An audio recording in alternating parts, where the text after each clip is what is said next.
Kweth mar Azimio no dhi nyime koda bago alam ne chunje manowito ngimagi kaluwore koda ng'anyo mane gibago e juma no mokalo ka bende gisingo mar chiwo ne oganda wach ma bende gichano chieng' Jumapil mano juma mabiro. Bende koro doho oweyo thuolo mar mondo mi chik mar omenda mar higa ni odhi nyime kod tich bang' ka koro piny owacho ne oro kwayo machalo kamano, ka bende wachore ni mano en chik mana mogol ma ohiu kapok ogol kata kapok ong'ad ng'eto mar bura machalo kamano pok otimore.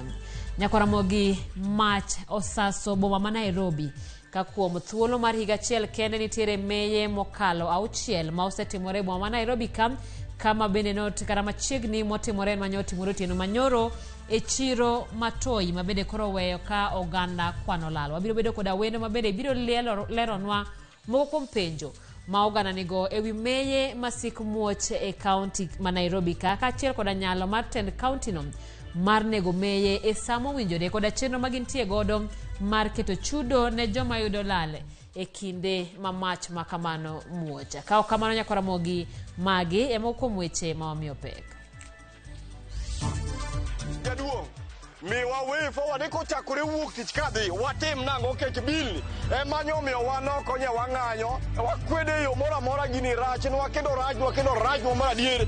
Luoro koro nitie ni pek mar ngima dhi medore bang' doho mamalo wito oko okum mayande doho keto ne chik mar omenda ma higa 2023. Yale maongeleo mtakuwa nayo, pasiwe na mambo ya kibinafsi, yawe ni mambo ya kufufua uchumi. Let these deaths and injuries inspire us to do everything we can to make sure that this country lives up to the expectations of our citizens. Kweth mar Kenya Kwanza koro wacho ni twak e kind jatend piny William Ruto kod ogae mar Azimio Raila Odinga obed mano mar konyo oganda ka Azimio chako ayanga choko omenda mar konyo joma nyocha ohinyore e ng'anyo. Stima zilipotea.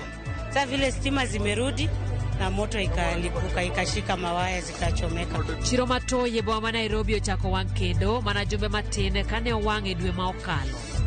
Pejo eni to en ang'o makelo masirani?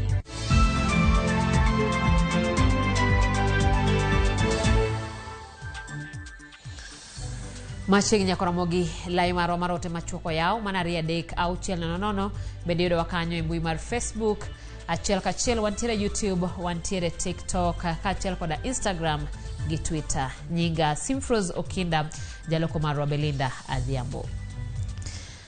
Kawachako ni doho mar apil koro wito oko okum mane oketi e wi chik mar omenda ma higani. Piny owacho ne otero ywak e nyim doho no bang' yudo kum mane ogol e wi chikno mayango choko mag osuru ma isirogo budget. Edwin Okoth lero no okang' madhi luwo ng'eto makamano. Chiegni dwe achiel bang' temo tiyo kod chik omenda mane jatend piny Kenya William Ruto oketo e koke tarik 26 dwe mar auchiel, doho mar apil koro kelo fungruok ne piny owacho makoro nyalo chako choko osuru ma osemon gi choko kuom thuolo mar dwe achiel no.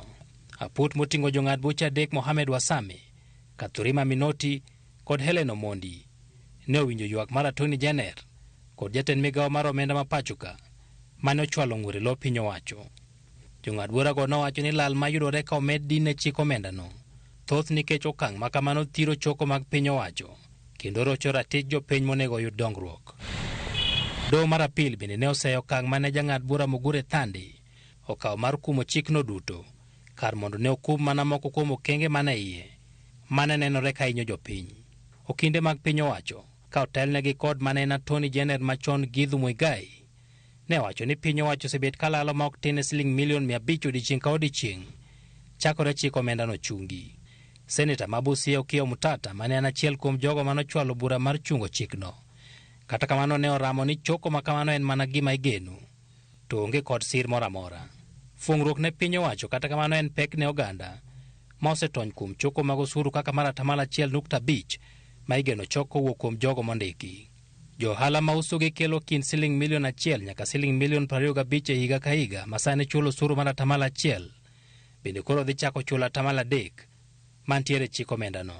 Bad migawo mochung' ne choko osuru ma pachoka KRA bende koro dhi yudo teko mar yango nengo matin mogik manyalo usie kong'o kaka ne okale chik omenda no. KRA bende ne oselieko ni ginyalo dok chien e choko omenda manobayo gi dweni kapod doho ne ochungo chik omendano. Ma tiende ni dwe mar 8 nyalo bet mapek ne jotim ohala kod jogo mondiki ma KRA biro bandho osuru mane pok ochul dweni ka piny owacho geto yudo siling bilion 211 mar siro bajet manochako tiyo dwe mar 7 higani. Doho kata kamano pok owuoyo ewi okang' mar medo osuru e nengo mag modhi nyamburko mane otim kata bang' doho ne ochungo chikno. Ma e chik omenda mar piny owacho mokwongo ma ochung kod doho. Bura ewi chik omendano pod dhi nyime kendo igeto ng'ade thuolo mar dweche 2 mabiro. Edwin Okoth, Ramogi TV, Nairobi. Tok doho mamalo golo kum e chik mar omenda, jopiny koro golo pachgi ka luwore kod pek mar ngima ma okang' ma kamano dhi kelo. Kama e kaka ne giloso kod Ramogi TV e gwenge mopogore opogore e pacho ka. Jopiny dhi neno matek, pesa sani lose value, pesa miyudo kata ka inyiewo godo gimoro pod pesa no ok rom. Koro kaka ne ging'ado ne wantie gi hopes High Court ne gidhi konyowa, to koro kako timore onge kaka wanya wacho, hopes wa orumo te. Finance bill ero sakalo waombogi ni mondo gitiwa gi wich maber manyalo keto Kenya kamoro, nikech sani wang'iewo fuel bei matek kabisa makasa kastembe mwating'o yuagore masemogi kawa nyaka jomakosa. Omiyo akwayo serikal matiyo mondo migitiwa gi wich maber manyalo keto Kenya kamoro. Kenya ni chien kabisa. Kawuono nye polisi undala dek maponye waombolesa, joge wamanye polisi onege yo moko ndisore. Joge wamanyo toro nyaka de moko nyo chodo nyaka tienge yo moko ndisore. Koro kochakore kawuono jaduong', miwa wefo wani kochakore wuok tich kadhi watim nango kech bilni manyo miyo wanoko nye wang'anyo gini koro tek koro wuoke gini koro oken bil ma oken moro niya gini koro wakwede yo mora gini rach nwa kendo rach mora dier Ruto kao bil neni otigi wa bumbgege manyo kadho go kao tine piny ne toke pinywa. Aya winjo e seche makamagi gima koto timo ka koto ng'ado ni bil manyocho tere kort cha no kadhi ni koro sani ochako tich. Akwedo gino gokang' mager ni kop jo Kenya nigi tabu kendo jo Kenya hinyore. Fuel no semedi kendo ka koro chako ng'ad gini ni mondo mi odhi oti. To gini jo Kenya dhi medo hinyore 16% fuel wadhi to jo thurwa. Kaka ne kacha wacho ni Kenya nigi shares. Joma nigi shares dhi yorgi, joma onge shares dag yorgi mondo Kenya obed gi presidents ariyo. So that manyalo control ngama control Kenya control ngama control Kenya bio control, so that ngato obede county ne. Naona maisha itakuwa ngumu sana. Maisha itakuwa ngumu na vile tulikuwa na matumaini kwa koti na koti sasa vile imeamua hivyo. Sasa sina hata option hivi. Vile naona sasa maisha itaendelea tu kukuzidi kuwa ngumu. Kwa hivyo tutajipanga. Wamefanya visivyo kulingana na Wakenya wengi ambavyo walikuwa wanatarajia. Kwa hivyo ni waambie Wakenya kwamba gari liko kwenye mteremko, funga mkanda na lilaenda bila hata breki. Kwa hivyo hali ya uchumi itakuwa mbaya zaidi, matozo yatakuwa ya juu na ni kuumia kwa mwananchi wa kawaida. Hakuna kitu ambayo serikali ya Kenya Kwanza inapochukua mbele ambacho mahakama itasema ra. So kwa hiyo nile nazo kuomba kwamba mahakama ambayo tulikuwa tunaitegemea hapo awali ni ile ya Maraga ya mwaka huu kupitisha hii finance bill inaonyesha kwamba mahakama yetu sahihi inafuata ambacho inachoambiwa na serikali. Jatend piny William Ruto osejodito mag Azimio kuom kelo thoe mag ji 37 mane olalo ngimagi e kinde ng'anyo mag Azimio. Ruto wacho ni ji makamago ne dak wit ngimagi poni Azimio ne ok oluongo ng'anyo ka oseyo jotelo mag Azimio kuom tiyo gi rowere chwalo ajenda mag siasa. E kindeno mag Kenya Kwanza bende odhi nyime kod golo ranyisi ni Ruto kod Raila dhi twak e ndalo mabiro ka giramo ni twak makamano nyaka bedi ewi pek mar ngima. Chris Owino miyowa mathoth. Kata odoko ni bad migawo mar obila oseyudo seyo mathoth kowuok kuom josiasa mag Azimio, jotend kanise, riwruoge makedo ne ratiro mag oganda e pacho kae kod piny mangima ewi tho ma ji 37 e kinde ng'anyo mag Azimio, jatend piny Dr. William Ruto to oseyo tend Azimio ewi thoe makamago. It is regrettable, it is unfortunate that we have lost lives, that Kenyan young people have lost their lives in these organized riots. Kaoloso e kaunti ma Kilifi, e kinde limbe mare mar ndalo abich e gwenge makadho wadh nam chumbi. Ruto onyiso jotelo mag Azimio mondo kwang'uono oganda jo Kenya kaluwore kod tho ma ji 37 e kinde ng'anyo mag-gi. And the people who are behind these riots, the people who are funding, the people who are organizing these riots that has caused the loss of life of Kenyan youth, Kenyan people, that have destroyed people's business, that have destroyed public property. Those people should be ashamed of themselves. Ruto wacho ni poni riwruok mar Azimio ne ok oluongo ng'anyo e pacho kae, onge ng'ata ng'ata mane dolalo ngimane, gino ma omiyo ok onego se obila kaluwore kod tho ma ji 37 mane owito ngimagi e kinde ng'anyo ma kamago. If they had not planned the chaos, if they had not financed the anarchy, we would not have lost lives. We would not have lost property. We would not have lost public property. And going into the future, I hope all of us have learned the tough lessons of organizing violence and chaos. Ne omedo wacho ni gin kaka piny owacho gi kuyo kod anyuola mag joma ne owito ngimagi e kinde ng'anyo ma kamago, kendo kwayo josiasa mondo wetiyo kod tulo kaka yo mar chwalo ng'ur margi. E komachielo, jotelo mag Kenya Kwanza odhi nyime kod chiwo ranyisi ni jatend piny Dr. William Ruto kod ogai mar Azimio Raila Odinga dhi romo mar timo twak e ndalo mabiro. Jatend kweth mathoth e od bura Kimani Ichung'wa, ma en achiel kuom jotelo machiegni kod William Ruto, olieko wach makamano kendo kwayo Ruto mondo ne ni twak e kinde kod Raila Odinga obedo mar kelo konyruok ne jopiny ma ok josiasa. Kwa hivyo rais, hao wananchi wa magharibi na Kenya mzima wamesema wanataka kuwa mashahidi wa yale maongeleo mtakuwa nayo, ili pasiwe na mambo ya kibinafsi, yawe ni mambo ya kufufua uchumi, ni mambo yanayohusu wananchi wa kawaida wa Kenya. Jagoro maduong' mar duond bura mar UDA Cleophas Malala bende kane loso e kaunti ma Kilifi odiochieng' manyoro ne owacho ni jatend piny William Ruto ni thuolo mar twak kod ogai mar Azimio Raila Odinga e wi yore mag duoko piny pek mar ngima e pacho kae. Hata kama bei ya unga imepanda, tuko na njia za kufanya hizo bei ya unga, sukari irudi chini. Mumeona juzi rais ameimport mafuta. Tunataka bei ya mafuta ya kupika pia irudi chini. Tunataka mahindi ikuwe mingi, bei irudi chini. Juzi mumeona gas, amepunguza gas kwa shilingi 500, lakini iko makatel fulani kwa petrol station wamekataa kupunguza bei ya gas. Tunataka wale watu wa kuangalia weights and measures na kuangalia mambo ya prices waende wahakikishe kwamba watu wamepunguza bei vile instructions zimepeanwa na zile mitigation serikali. Lokrok mar chung' motegno mag josiasa mag Kenya Kwanza nyalo mana bedo ranyisi jotelo ariyogo dhi romo mar timo twak e kinde mabiro. Magi timore bang' ogai mar Azimio Raila Odinga nyiso jofwamb weche maok e pinje maoko ni jatend piny Tanzania Samia Suluhu Hassan ne obiro e pacho kae jumbe 2 mokalo mar tayo twak e kinde kod William Ruto. Chris Owino, Ramogi TV, Nairobi. E kindego bende kweth mar Azimio singo chiwo ler e wi okang' ma gibiro kawo mar sundo piny owacho chieng' Jumapil mabiro. Nyangile mag Azimio ne owacho magi e nyasi mar alam ne ringre oganda ma yande onegi gi obila ma bende ne oyuorie gi jakom mar gi jatend piny machon Uhuru Kenyatta. To ka jafwambo marwa Eric Owenga lero, jotelogo ne oseyo mokalo piny owacho kuom kelo telo mar agoko ka giwacho ni gibidok chien kata nade.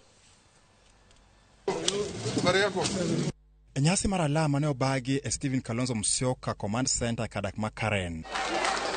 Motelo ne nyasi no nego be ni bagi alap mar mbalariany mar Catholic, to mano ne ok nyal timore e wi mano ma giwacho ni piny owacho ne otemo mino badgi alabno. So the police intimidated the Catholic Church, and that's why we had to come back and have this session, this function here today.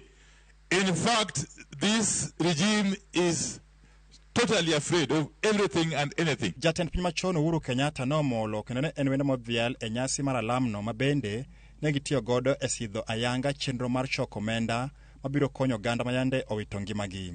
Migosi Uhuru Kenyatta gi Raila Amolo Odinga nochiwo omenda maromo milion 1 ng'ato ka ng'ato mar konyo anyuola mayande oyudo lit. Ne gitiyo gi nyasi no bende mar dhialo oganda jo Kenya mayande owito ngimagi kinde ng'anyo mane pingo piny owacho, kendo ne gimoko nyaka musma kaka ranyisi maler mar parogi. Oganda ne oyudo thuolo mar chiemb chuny kuom jotend dinde mopogore opogore. Kata kodoko ni Migosi Kenyatta gi wadgi Raila Odinga ne odong' ma ok owuoyo kinde no, nyangile mamoko mag Azimio nose mokalo piny owacho kuom tiyo marach gi obila. All they did was going to ask the government that they are hungry. We want to ask William Ruto, what do you want us to tell our children? Watoto wetu wanatuuliza, mama, leo tutakula nini? And in the book of Matthew 5:4, the Bible says that blessed are those who mourn, for the Lord shall comfort them. And I can tell you, for our fallen soldiers, the only mistake you did to deserve being killed, the only mistake you did to deserve being maimed, the only mistake you did to deserve being in prison was to fight for your right. We are here to celebrate the lives of the brave Kenyans who came out to express themselves, and their lives were ended. Let these deaths and injuries inspire us to do everything we can to make sure that this country lives up to the expectations of our citizens. Azimio lero ni kata kodoko ni piny owacho temo duoko jo Kenya chien e kinde telo mar agoko gi ang'enge, to gibiyie ka gisingo dhi nyime gi kedo maneno ni Kenya oyudo lokruok mowinjore. And we promise to pursue justice wherever. We pray that those nursing injuries and pain in hospitals and homes across Kenya will pull through. They have to pull through for the sake of our country. We brought a new constitution so that we stop the police force and turn it into a police service. Under Article 244 of our constitution, the police are supposed to be a service. They are supposed to look after the people, not to terrorize the people of Kenya. And they are supposed to do so in a way that respects human rights under Article 244. Nyasi mar lam no bende no yuore gi kweth mochung' ne kedo ne ratich oganda, ma bende no hum nono ewi kaka sirikal kinde duto medo mana rocho ratich jopiny. Even as we condole with the families, the blood that you have seen on the screen, that our 27 plus brothers and sisters have lost, must not give us fear but courage. As a sector, we continue to monitor this. Koka kweth mar Azimio koro osingo chiwo okang' machielo motegno magibiro kawo mar kedo kod sirikal mar Kenya Kwanza chieng' Jumapil. Eric Owenga, Ramogi TV, Nairobi. E kindeno jod bura par mag Azimio bende olimo joma ne ohinyore ng'anyo ma pod yudo thieth e od thieth ma Ramogi Odinga Teaching and Referral manitiere boma ma Kisumu. Bang'e jotelogo nobago lamo ne joma ne owito ngimagi kod joma ne ohinyore ng'anyo mag Azimio manotimore kaunti ma Kisumu. Lamo makamano nodhi nyime e alwora mar od thiethno, ka jotelo kod jopiny medo seyo obila kuom tiyo gi teko mang'eny e gayo jong'anyo. Bende giseyo jagoro migawo mar arita kuom rem chopo nonro mar chal mar jong'anyo mano ohinyore e boma ma Kisumu. Where is your brother?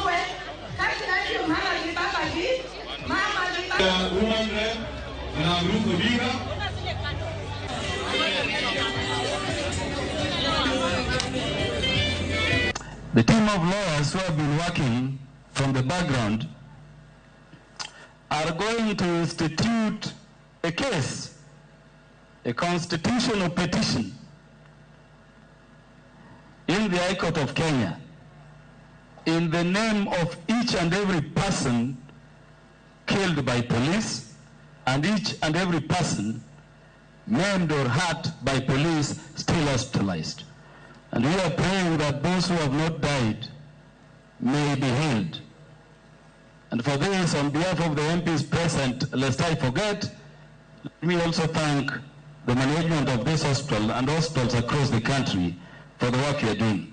The Kenya Kwanza members of parliament could not bear to listen to the truth. So they sabotaged it and parliament ended prematurely because they do not want Kenyans to hear these things. I want to tell you this. Some people have said that there might be militia. From what we have seen and heard, it is possible that there are militia who are deployed to Kisumu. To all those KK MPs or members of parliament, and to Mr. Ruto himself, you can only stand up and congratulate the police for having done a wonderful job before you get into the mortuary of just one hospital and see 13 bodies lying dead of gunshot wounds. If indeed you get the opportunity to see that, you cannot give the police a pat on the back. Anyuola Moriso Geta no bago lamo e nyasi mar rwake pacho tok midhiero manokale juma mokalo. Wacho ni jomoko mapoko yangi nodhi Ogeta ma en jarit Raila Odinga seche machuok kapok ne Azimio chako ng'anyo mar ndalo adek. Familia mar Ogeta opuoyo jofwambo kuom menyo lal mare. Ray Polo miyo walere nyasi mane orwako Ogeta e dalagi e gweng' ma Gwena e kar chung' od bura mar Arieda. Morris Ogeta osebedo jarit ogai mar Azimio One Kenya Alliance Raila Odinga kuom higni buora. Tich adek tarik 19 dwe mar 7 higani, kata obedo ni kweth mar Azimio ne dhi chako ng'anyo mar ndalo adek e juma, Ogeta to ne okodhi tich. Kata kamano, odiochienge norumo marach ka wachore ni jomoko mapok oyangi nondhiye ma odino ne kuom ndalo adek. Ichich ni joma nondhiye ne nyalo bedo apisas mag piny owacho kata joma ne temo gayo ng'anyo mag Azimio. Ogeta owuon nolero ni jomeko ne odayo dhoge e wi chenro mag Raila Odinga e odiochieng' ng'anyono. Wach lal mare nomako chuny anyuolane gi buok kod kuyo. Nasayo no onge nikech gik matimore higni gi. Koketie but ang'e mano sayo di jowadwa na ywak madwa tho. Nobody has been sleeping since Morris disappeared from our vicinity. Kane ochopo tarik 22 dwe mar 7, Ogeta noyudi ka wacho ni joma ne omake notweyo wang'e kendo nojwang'e e alwora ma Utawala e boma ma Nairobi. E kindeno gache bende ne okethi. Ndalo 5 tok kane oyude, anyuola Morris Ogeta norwake pacho gi lamo makende ka gimor kuom yude ka ongima. Shadrach, Meshach and Abednego nodogo chuo kendo gi Daniel e Weche otimo nwang'ono magikone wadog waneno wuodwa. Wamor kendo erokamano wanyalo goyo ne jogo duto manochung' kod lamo to moloyo ne jo press. Wago erokamano kabisa nikech un emomiyo mae dundo winjo oko. Dine onge un seche moko dine ok ong'e lit mawinjo. Achiel kachiel ne gimose kod hera e nyasi mane ochakore e kanisa mar Anglican ma St. Philip's Komolo e kar chung' od bura mar Arieda. All Kenyans mong'eya gi ma ok ong'eya manowinjo gima notimre ne lemona. Aparo ni lemo gi emomiyo aduogo kae kapod anyalo wuoyo kendo pod awuotho ema pod omiya ngima. Gikila gitimre ga. Ok atin. An gi higni 53. Asewinjogi, asenenogi. Ma mondo aduogo kae ni aduogo wacho wachni. En hera mar Nyasaye. Familia mar Ogeta opuoyo jofwambo kuom menyo wach lal mare ka gilero ni mano ne nyalo sundo sirikal mondo ne ni oyude. Samor gi jofwambo jowadwa mano bide dalana magoye koko ma piny owinjo. Apani ukonya maduong' maloyo. Aduoko nero kamano nyadi ng'eny. Nyasi go nochwal nyaka e dala gi Ogeta e gweng' ma Gwena ka giduto ne gimor bedo kanyakla kendo. Ray Polo, Ramogi TV. Tok lipot mar Ray Polo ne matero wa yueyo mokwongo. Chenro mar OIMORE joma neno wa e TikTok boy nyaka chocho ne oneno wa kachiel koda min gi Pamela Koth kani andingo panga gi wuon gi Joseph Miruka Atieno Nyakochia bende neno wa kanyo. Brenda Lynn neno wa kaintiere umoja bende aneno kanyo ka Eve Victor Koth Mary Ariko Nyakorando bedo mos kanyo gi Nobat ma neno wa yo makare. Kesi Josephine bende neno wa kanyo e yo mar TikTok. Wadhi yo matin kikidhi mabor wantie gi mathoth mabiro. Jok mane otonye muoch mar maruti mahiga mar 1998 pod manyo ratiro ka gikwayo sirikal Kenya kod Amerika mondo konygi. Username Investments presents the domain Kisumu along Kisumu Mamboleo Miwani Tamak Road starting from 399,000. SMS the word dollar to 20321 or call 0725 000 222.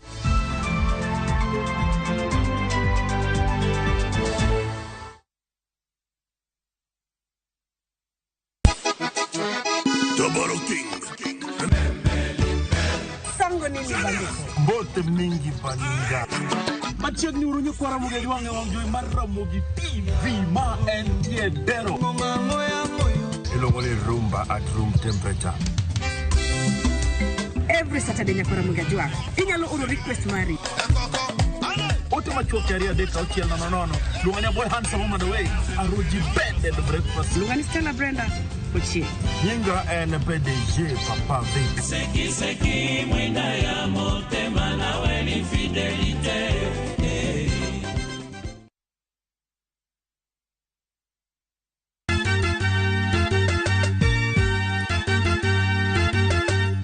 Wabiro kelo pak e nying Jehova. Hallelujah, male, wamiyo Nyasaye. Ma en Nyasaye manyiso luor. Sabato ka sabato, wabedo gi thuolo maber ahinya mar pako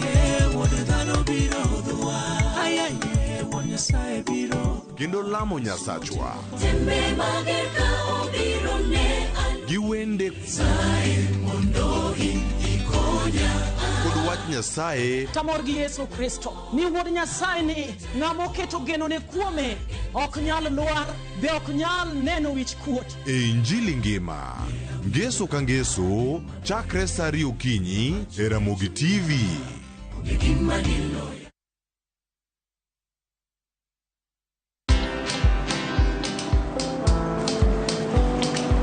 Niaje?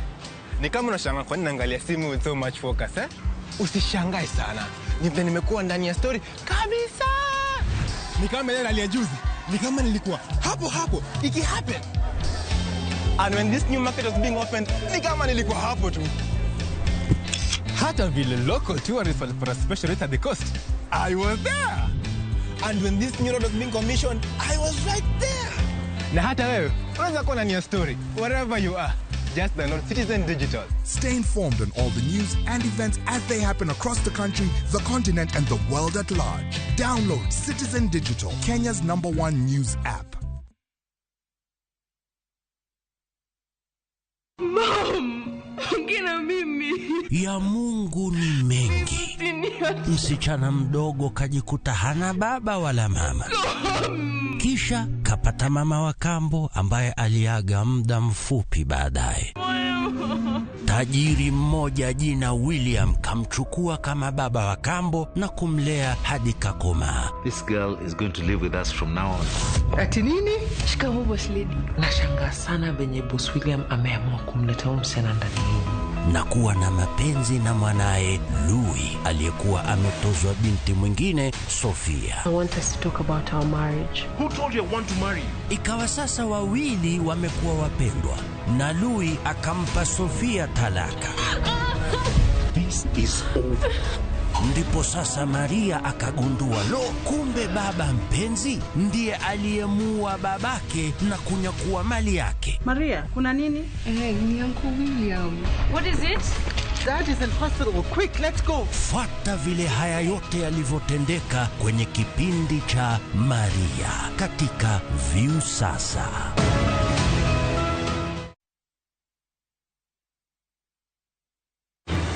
Apostle Julius Subi invites you to the Heavens Fire Prayer Summit. Supernatural power. The summit will be held at the Nyayo National Stadium from the 1st to 6th of August 2023. Guest ministers: Prophetess Cindy Jacobs from USA, Pastor Robert Kayanja, Uganda, Apostle John Kimani William, Kenya, Archbishop Harrison K. Nganga, Prophetess Francina Norman. Remember, the dates are from 1st to 6th of August 2023 at the Nyayo National Stadium. This is an annual convention convergence of God's army. For more information, call 0757 223233.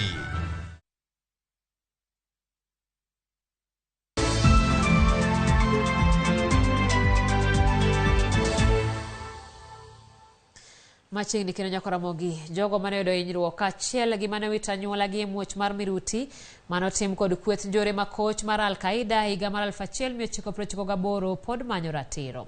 Kane gichope komiti mar Senate, oganda go ywak ni monjno noloko ngimagi kendo mayo gi nyalo mag manyo kaka ginyalo dak. Kata kamano higni 25 tok monjno, moko kuom giwacho ni pok giyudo konyruok kowuok e piny owacho mar Amerka. Komiti mar Senate osingo sundo piny owacho ma Amerka mondo chul oganda gi. Komiti no biro pedho lipodgi ne Senate tarik 26 dwe mar 9 higani. Monj ma kamano notimore mbetre ma Amerka kane pod e chuny boma ma Nairobi. Thank you, Senator. As we continue. Thank you. OIMORE was giving us a medical which was terminated after 3 years. Operation Recovery gave us some counseling which was terminated after 3 years. I can't recall the others who were there, but the other assistance came to end after 3 years. The American government gave $47 million towards the rehabilitation of buildings and businesses, but not lives, mark my words. Rehabilitation of buildings and businesses. And we, the victims, for the last 25 years have been greatly discriminated by the American government. We have never received any form of compensation. Hata kujua aidha serikali ya Kenya Kwanza ni serikali ilikuwa najua ama haikuwa najua. Hata kujua aidha serikali ya Amerika ilikuwa najua ama haikuwa najua. Kwa sababu mlikuwa matajiri, mmekuwa maskini.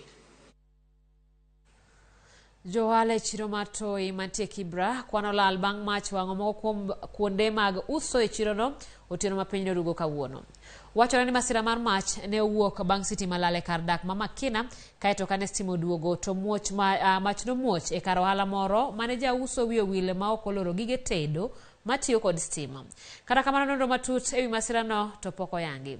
Manyno bende ne omako moko kuom ute mag jodak machiegni kod chirono ma bende ka jodak ywago lal kaluwore ne ok ginyalo reso mwandu e majno.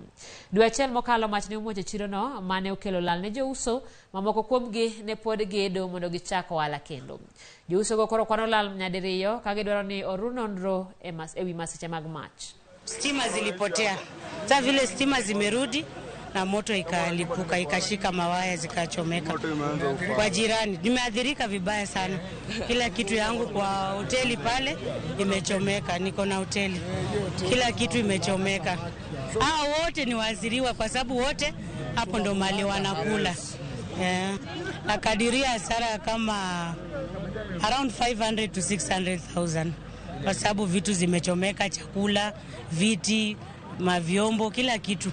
Hakuna kitu tumeweza kuokoa. Nyumba yote, fridge, yani kila kitu imechomekewa. Hapo sasa mimi kukimbia kwa nyumba yangu kukutana moto kwa mlango. Hata mama watoto alikuwa ndani akipika chakula. Pia naye nilikutana naye kwa mlango. Hakuna kitu nimeshikwa kwa hiyo kitu, kwa hiyo nyumba.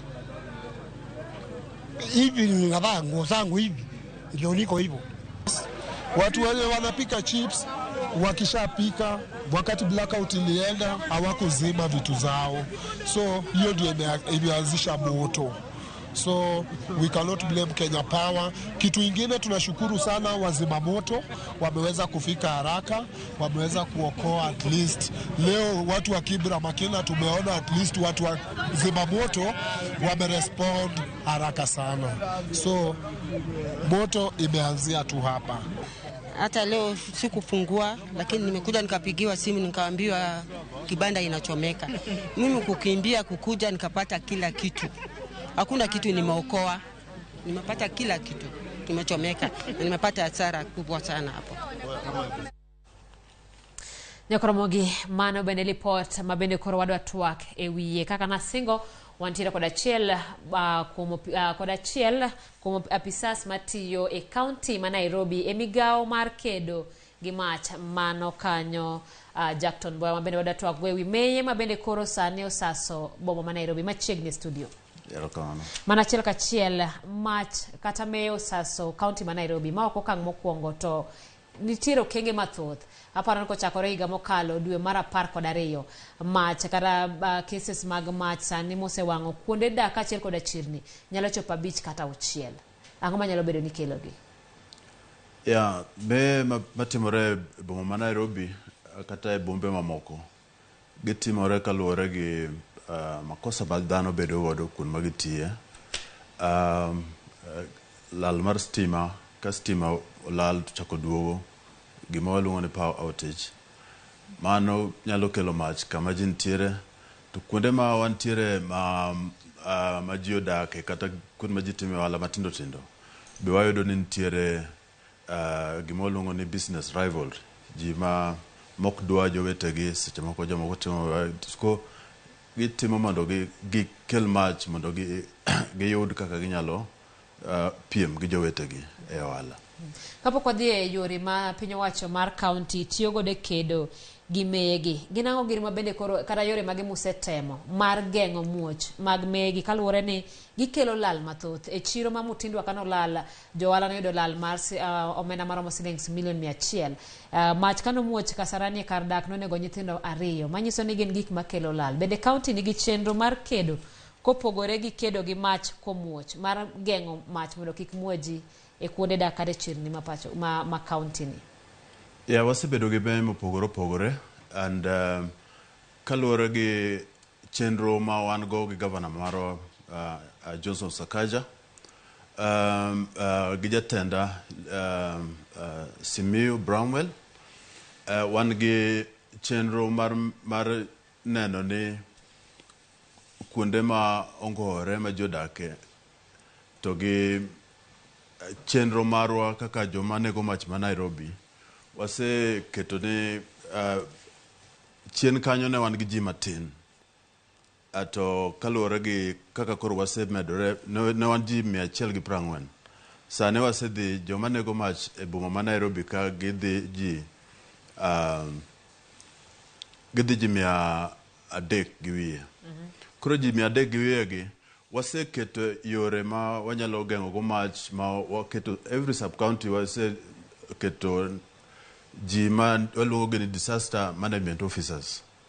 Jogie waketo gie all the sub counties mondo mi make sure ni gipuonjo ji gik matindo tindo matimore e ute magidake kata kuonde ohala magintiere mondo mi gigeng' biro mar mach.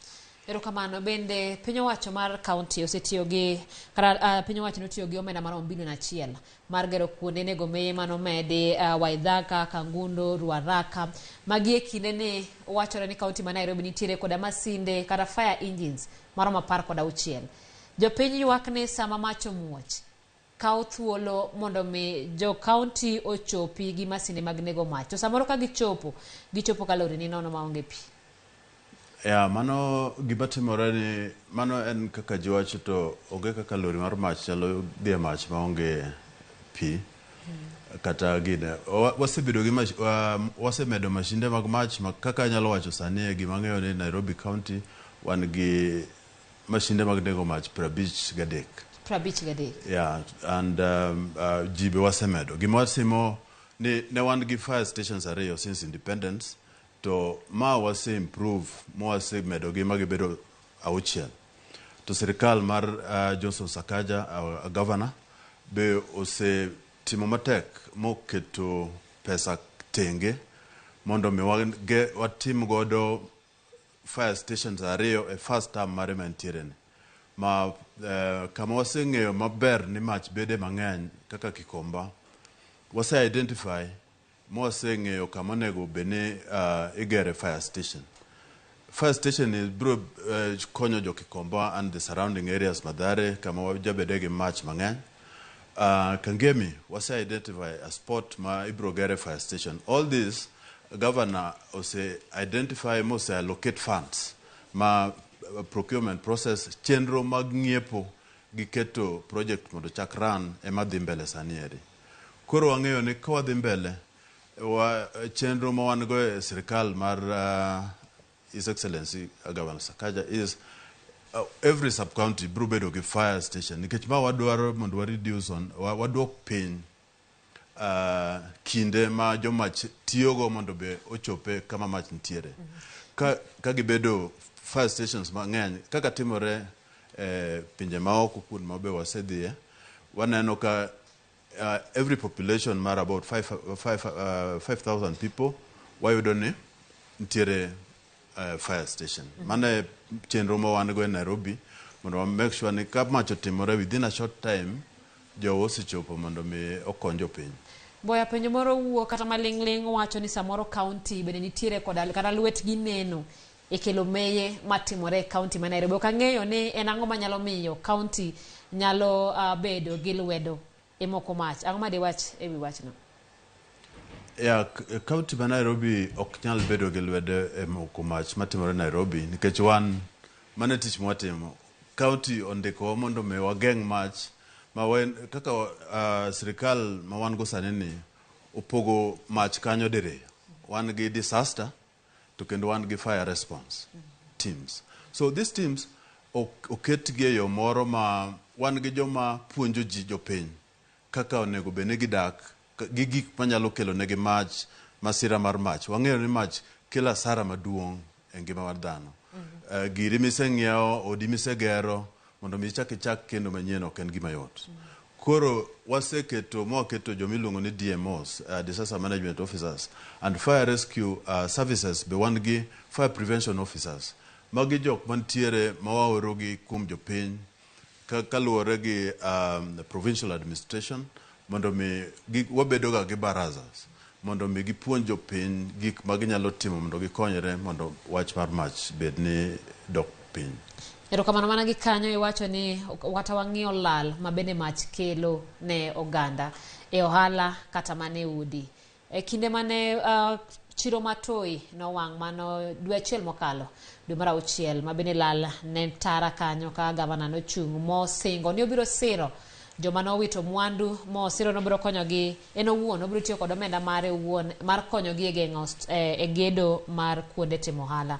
Kane watwak kodgi mach manyomuoch nyoro to giwacho ni pok giyudo kony e yor reso ohala. Be untiere koda chenro mar konyo jogo mawito mwandu e mach? For example, ka wacho wach matoi kane wabedo piny gi market joma uchung' ne market to gi sectors mantiere county government ne wa agree ni mondo mi wakony jok matimo ohala kanyo nyaka wabed gi yo ma mtokni mag mach nyalo donjogo. Kane wabedo gi chenro maduong' ma wang'eyo ne kaka sectors magwa wan gi joma uchung' ne market, wan gi planning department, wan gi roads and public works. No keto ni mondo ger yore e iye kuondgi mondo mi bed ni ka gimoro timore to jowa nyalo donjo. Mana achiel kuom gima nomiyo mach matoi nowang'o almost the whole market nikech onge access. To bende nitie chudo mochiwo ne joma oyudo lal tok mach? Nitiere emergency fund. Emergency fund, all county governments bedo funded from treasury. 1% of the total budget of a county emergency fund. This fund is a revolving fund. Every county government got. So through this fund, wakonyo mondo waresto wadwok ngima mag jok ma ohinyore kata ba olalo gigegi e yo makare mondo gichak ngima kendo. Ma joma nitiere toi nitiere kony manosemigi. To nitiere kony ma ibro migi ka giseyiere gi kaka wanyalo gero ne gi yore manyalo kadhe e toy market kendo ka wa structure the market e yo moro ma wa plan the market ma ok ni gik moko nywandore kuond mitede ne ka gik moko ne ka nikech kuond mitede go ma medo gine mag mach nikech ka ji wigi owil gi gik ma gitiyogo ka gitedo miyo kuonde koro wadwani waket ni ka kuonde michieme gi kuonde mitede nitie this side, then kuonde mag lewni ni koni, kuonde mi ing'iewe kata wuoch ni the other side. Koro obedo gimoro ma structured ma jite nyalo yudo kaka tiyo e market kae. And yore matino tino ma geche wa nyalo kadho godo mondo konygi ka ntiere masira be ko gise agree ne waloso. The governor no yie ni bro miyo gi kony mondo gi restore their structures. Ero kamano to wach maduong' mabende timo kaka mach manyo wuok nyoro no chakore Makina en kar dak mabende nitie machiegni kod chiro mar Toi. To no chakore to landore nyaka e chiro. Kalure koda chenro ma iwacho go bende nitiere koda chenro mar pogo kuonde dak gi kuma ji use. Kalure koda wach mane kawuono no wuok e ot kodhi e chiro. Kinyo nyalo wuok e chiro kochomo kama ji odake. Bende nitiere chenro mar pogo kuonde dak gi kuma ji oyawe chiro maduong' kaka Toi. Yeah, kodhi ute kaka koro ma wacho go informal settlement. Yudo ka planning margi pogore matin nikech joma timonegi allocation gin jos central government. Ka gitimonegi allocations, iyudo ka county government nigi onge gi teko ahinya mondo mi oket ka gin, and again controlling ka gisechako gedo ok en tich mayot. Nikech iluwore gi siasa mantiere e ground. Nikech jowa ma be wacho ni kae joga adwani mondo jogo obed kae. Koro yudo ni mondo mi planning margi yudo ni nitiere conflict. Mamiyo ineno ka gik ma gigero go utegigo and kaka ji dak kuondego yudo ka sana ji tiyo kata gi mafuta, mayudo ka ng'ato nyalo we kata stove ka liel and things like that. Kata ka stove ka moko gine weeks ka ko mako maber, iyudo na nyalo muoch to chako mach e one of the houses. Koro mamiyo iyudo ka, and again iyudo ni jomoko pod onge gi kaka ginyalo luongo joneg mach. Koro okawo muda mang'eny kapok oluongo joneg mach mondo mi obi okonygi. Koro apani nyalo tiyo gi thuolo ni mar nyiso ng'ato ni ere kaka oluongo joneg mach po nono ni mach ochakore kama intiere. Yeah, wan gi number wa mag joneg mach 23445999. Mano is the pilot line. Mano kigoyo to igine to our DMOs and the fire prevention officers be kaka dhi momiyo gi Ochagore gi 020 and the others follow. Our DMOs be miyo gi these numbers. Kuro mano mo wa encourage ni ng'ato ka ng'ato, at least ma is a basic thing ma ng'ato nyalo bedo go ode mondo mi ka gima kama masira ma kama otimore tinyalo neno kaka iluongo jomach mapiyo mondo kik item matek mondo neg ka ok inyal kionge gik minyalo timo. Ero kamano ka bende sa ma wang'wa gik ma ilero gin chenro mathoth kendo nyiso ni kaunti ma Nairobi oikore mar nego mach. Gin gik mano sebedo kod so gin gik makoro ori gi e kindeni kaluwore ni mach manyowuok nyoro ji nopako ahinya ni kaunti nochopo e sa mowinjore. Koro bende singo ne jo Nairobi kaunti ni kaka wadhi nyime po nono ni mach nyalo muoch kamoro amora to kaunti ma Nairobi biro chopo kuom kara ok bi kawo seche mang'eny mar mondo mi ochopi kendo mar mondo mi oneg mach. Yeah, anyalo nyiso jowa ma Nairobi mondo bed gi chuny ni jowa wan gi a very big training school we are doing me wacho ni Center of Excellence along Kagundo Road ma train jowa, and again adwa nyiso gi ni kaka ne mach manyoro manotimore Toi ji te osebedo ka gonwa simu kaka na response was nene malo.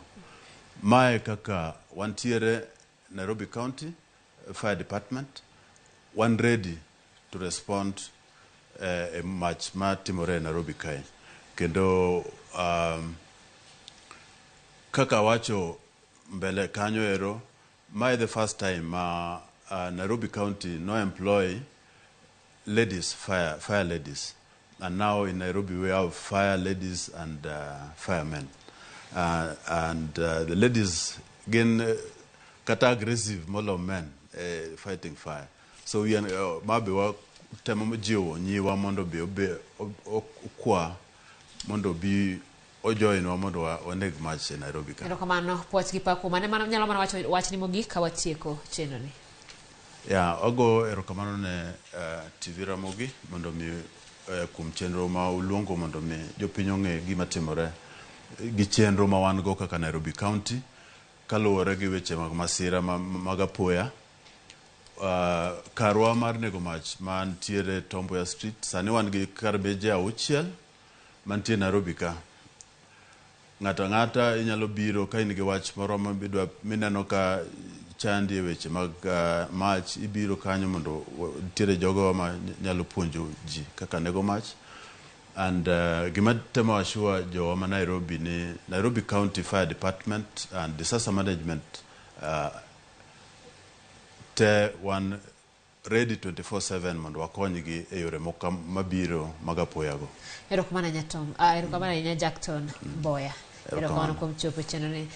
Ramogi mano ne wendowa mabende na pisa e migao mar kedo kod mach e county noero ma Nairobi. Kabede koro lero rwani ponono ni mach omuoche kamora mora maintiere ka intiere county ma Nairobi to nyalo tudori kod gina mamena ria deka ngweno chiko kabede koro sane gi yaro bedegi kendo gi singo nigi biro kawo mana thuolo machuok kende mar chopo kendo nego me mabende koro pok oyanga diera ni to enang'o momiyo gimuoch kinde ka kinde county ni. Kao kamano wadhi nyime gi weche manyien.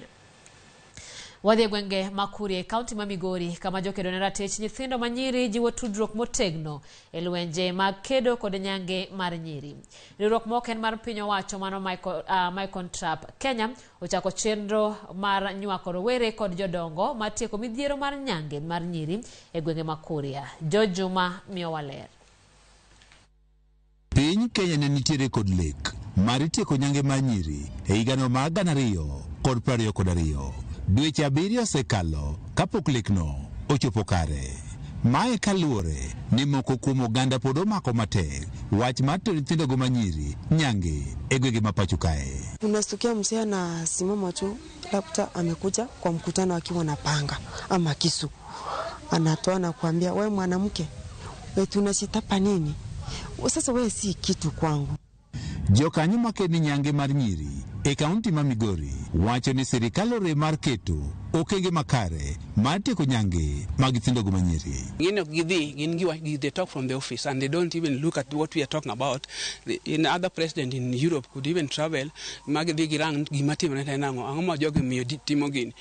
Wacho gimoro kokionge gi interest ki para ni wacho mondo international community wacho ni gini biro rumo tichionge gi interest mar dhi luwo kendi wuon. Apana ko nyarumo sana. Ben Tadhiambo matiruogno mar Michael Trap Kenya wacho ni kata chike makedo kod nyangi e pacho kae pok oketie tim e yo madwarore. Kisegolo chike to nyaka ing'onde chike magolo gi ere kaka gidhi rich community. Igolo chike tiketo pesa side midhi puonjogo ji. Koro ka en chike migolo to winjo parliament mung'e to kosebiro kode to mi administration use kaka tool to harass the community. Imaki to konyisi ni inikia kata chike no gole Nairobi parliament. Jokanyogo nyiso geno mar tieko nyange nyiri e alwora mar Kuria kage jiwo tudruok e kind sirikal, piny owacho kod jotelo mamoko e kind oganda. Ingawa kuna wale ambao bado, lakini hiyo tunaona zimebaki katika jamii. Ukiangalia kama Bugumbe saizi vitu kama hizo zimeanza kurudi nyuma. Riwruogno mar Michael Trap Kenya ochako kampeni machon e gwenge ma Kuria. Kitu ambacho nasababisha FGM isiishe Kuria ni watu kutopata mafunzo kamili. Lakini tukipata hili shirika kama vile limejitokeza hivi, lienee kila sehemu mara kwa mara, hiyo itakuwa ni faida kubwa na watu hiyo FGM itaisha Kuria kabisa. Gigeto rowere manyiri, jomachuo, jodongo kod jonyuol e gwenge ma Kuria. I do sit with my fellow girls and talk to them so that they cannot undergo, so that we can be the coming generation which has not yet undergone the female genital mutilation. Eromo makawuono negi poro wach e yore ma inyalo tiekgo nyange ohinga mapod gikaloe e kind chenro mamoko. Kwa sababu nakuta msichana akikataa hata pitia ukeketaji, anaambiwa si hautasomeshwa, anapewa stigma na jamii, pia familia inaanza kumsumbua. Kwa hivyo tunaomba kwamba hizo ni vitu ambazo zilipitwa na wakati waachane nazo. Rowere manyiri ka achiel kod machuo oketi okang' manyime mar puonjo jowetegi rach mar nyange e kind nyithindo manyiri. As a girl, I can be against it, but when my mom or my grandma comes up about it, then I have to undergo it, because I won't stay with her in the same house at the same time because she's against me. nyange mar nyiri tudo kod midhiero mathoth ma oting'o dok piny e weche mag somo kuom rawere mathoth gidonjo e keny moiw tok nyange kaachiel kod kata tuo mar fistula mabiro kawe kod diny mar dhonyodo. Msichana huwa ametolewa kiungo maalum ambacho baadaye huja husababisha fistula ambayo ni shida nyingi sana katika hii eneo letu la Kuria. Higa mokalo kwa nyithindo gumanyiri maheo 600 ne oresi lwet jong'eto ka obila ne ochwalo buche 40 mag nyange mag nyiri e doho. Jokanyo jiwo kenge makedo kod nyange manyiri kating' maduong' pod odong' ne piny owacho. George Juma, Ramogi TV, Migori. Piny owacho sigo chiro pur pamba kod niang' e gwenge ma Nyanza. Username Investments presents the domain Kisumu along Kisumu Mambo Leo Miwani Tamak Road, starting from 399,000. SMS the word dollar to 20321 or call 0725 000 222.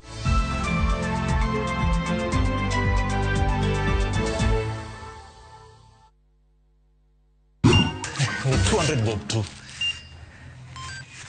Hey Buddha, the transaction ndio imekushinda ama? Relax.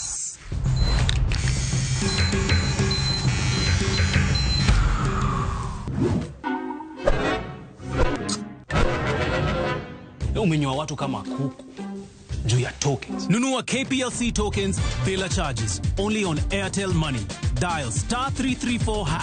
Select Lipa na Airtel Pay Bill, then select KPLC.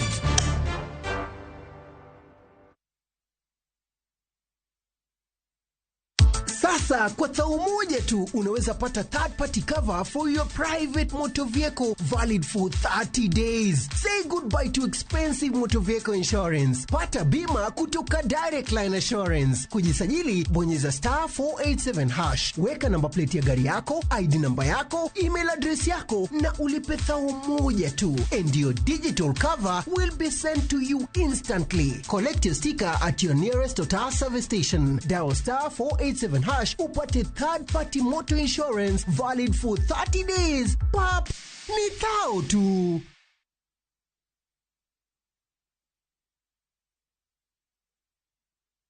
Shabiki.com is all about jackpots, live games, casino, virtual games, weekly promotions, bet builder, bet share, and 24/7 customer service.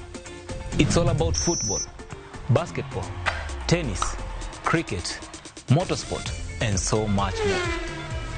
It's all about the big wins, the big moments, and the big bonuses. Shabiki.com is all about you, the fun. Kuwa Shabiki. Play now. Strictly not for persons under the age of 18. Betting can be addictive.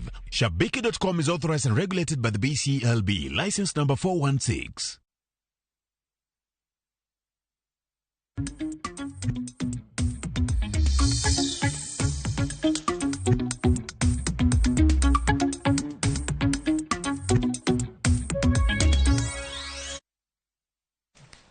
Machiegni nyakoro Ramogi emesawa mar weche mag ohala kama piny owacho biro bero chenro mag pur kod pith maneno ni piny Kenya onyago chiemo moromo. Nyaka sani piny Kenya osebedo katiyo kod omenda maromo shillings bilion 87.5 higa ka higa. Nyiewo chiemo mawuok e pinje maoko, jatend migepe Musalia Mudavadi ne osingo chenro mag chiro pur pamba kod bero sekta mar sukari e kinde mano yawa yanga show ma Kisumu. Millicent Adhiambo miya waler mathoth. With the increase in technologies in agriculture, as exhibited in this show, young Kenyans should take advantage of these innovations to make farming a profitable career. E alap ma Jomo Kenyatta, aluora ma Mambo Leo, nyasi mar nyiso mwandu mag pith, pur kod ohala, mane obagi kod riwruog jopur pacho ka, ASK, onyono, odiochienge mar adek. Jatend migepe Musalia Mudavadi ne olimo stonde mag mwandu mopogore. Thor wach e show ma higani jiwo tiyo gi yore manyasani e chenro mag pur kod pith. Chutho idwaro ni oganda one ni kit pur magitimo ok oketho aluora kata kor lwasi. Mudavadi osingo ni sirikand Kenya Kwanza biro tiyo kod 10 counties e bero kendo siro chenro mag pur kaka yor bugo dero mar chiemo pacho ka. Agricultural development has 11 times more potential to reduce poverty than any other sector of our economy.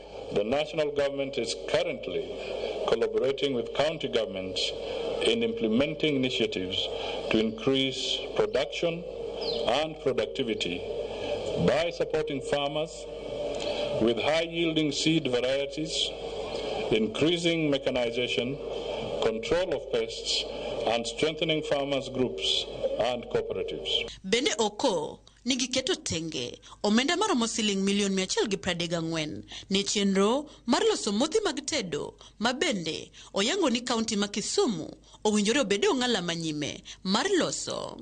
Kisumu County, for instance, should become a leading producer of edible oils.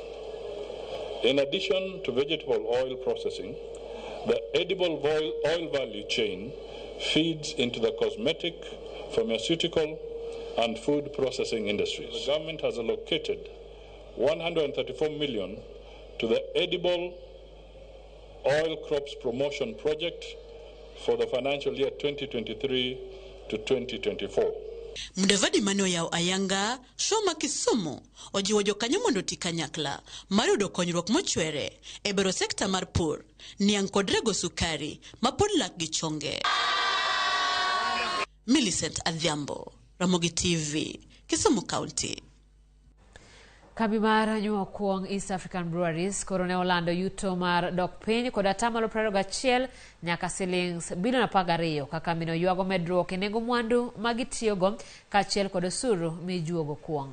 Jaratije mar kambino Jen Karuku bende ne owacho ni pek mar ngima bende ne omiyo thoth oganda koro donje kungo ma oduoko chien metho. Yie bier kata kamano singo ni pod gibiro medo tiyo kod jopur ma pacho ka ma uso negi bel kod mwandu mamoko magitiyogo. We had the worst drought in a very, very long time. I think I saw it written somewhere that over the last 10 years, it was the worst drought. So we saw our grain inputs, sorghum and barley, go up in price by 31%. Logistics costs driven by petrol and other factors grew by 14%. Electricity, I think, went up by 40%, and we are such a heavy consumer of power in the business. And then neutral spirit, if you think about spirits, we use something we call ethanol or ENS, or grade neutral spirit. It went up by 61%. So imagine these COGS. So I talked about excise increase being very heavy in F23.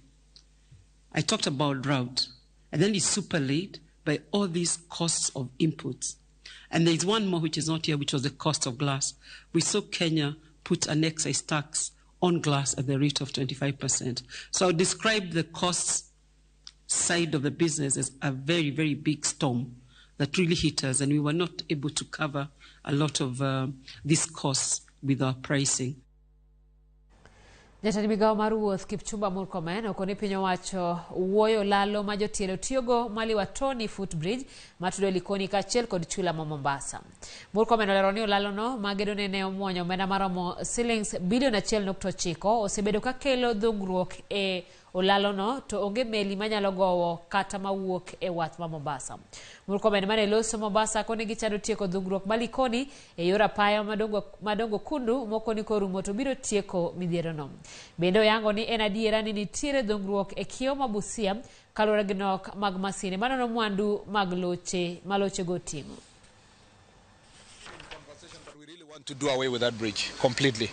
That bridge has created a necessary congestion in our port, and I think the conversation is ongoing to see if we should expedite the Dongokundu Road.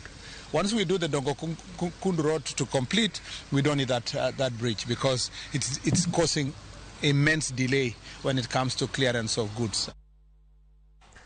Nok marotungu e pachoka koro medo choro bei mainyewe godo malo mokalo. Karo ko jo ale chichni mopogore nok marotungu no okel kod pek ma jopur kale. Mae giwacho ne semiyo jopur mathoth jwango pur marotungu kalore gi medruok mar bei ma gik ma ipure godo. Johala go bende wacho ni jopur ma piny Tanzania kama githoro ome otungu bende osemedo bei ma okalo makoro chunogi mondo gimed bei.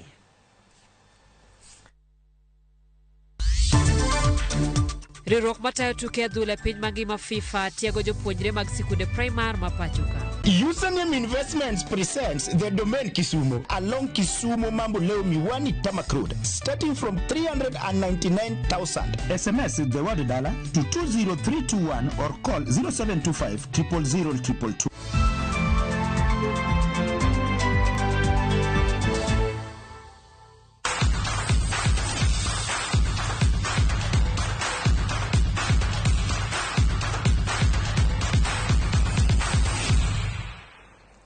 E pau tuke ni jopuonje 50 mag sikunde primar ma oke county duto 47 pachoka no chako tiegruok mandala dek e county ma Kakamega. Tiegruok ma ichwalo gi riwruok matayo tuke adhula piny mangima mano FIFA.